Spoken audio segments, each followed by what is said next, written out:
ازيكم حبايبي؟ عاملين ايه؟ وحشتوني. المره دي فيديو جديد. ايه، اول مره حماتي اللي هي مامتي التانيه تبقى معايا في الفيديو، وماما. إيه، احنا بابا مستضيفنا يومين كده عنده، قاعدين عنده بنغير جو. فسيبنا البيت بقى وقاعدين دلوقتي عند ماما، عندي عمال شغالين في البيت، فبابا بقى خدنا نقعد عنده يومين وكده. فزهقنا بقى من الاكل، قلت لماما انا هروح نجيب فسيخ ناكل فسيخ. طبعا الشعب المصري كله بيحب حاجه اسمها فسيخ والكلام ده، اللي يقول يعو يعو مش عارف ايه ياخد بره. فدلوقتي احنا جبنا الفسيخ وهنقعد ناكل. إيه، انا نفسي والله نكمل مع بعض واحنا بناكل، بس إيه من الكسف يعني هيتكسفوا مش هيطلعوا هما بياكلوا. منورانا يا ماما، يا دي النور يا ماما، ولا انت على دماغنا. فالحمامات الفاتنات منورنا ومشرفينا. ربنا يخليهم لينا ويخلي بابا يا رب دايما مع بعض.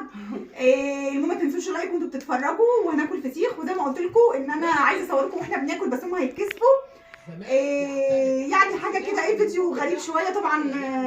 ماما اللي هي حماتي مامتي التانيه منورانا، اول مره تطلع معايا في اي فيديو، وان شاء الله هطلعها معانا في الفيديوهات برضه، يعني زي ما طلعت ماما هطلع حماتي. منورانا والله، منورانا. إيه يا رب منورانا يا الفيديو ماما. يعجبكم. إيه طبعا الفسيخ يستاهل اللايك، يعني وانت بتشوفي الفيديو بتاع الفسيخ اعملي لايك. وزي ما قلت لكم نفسي اصور لكم واحنا بناكل، بس هما بيتكسفوا مش هيقدروا يطلعوا هما بياكلوا، وعشان ما احرجهمش يعني. هو طبعا ليه اتيكيت الفسيخ وليه اصوله في الاكل والكلام ده، بس طبعا الناس كلها عارفه بيتاكل ازاي يا جماعه. احنا بنمسك الفسيخه كده وناكل كده عادي، ده ليه اتيكيت واصول الاكل الفسيخ، ماشي.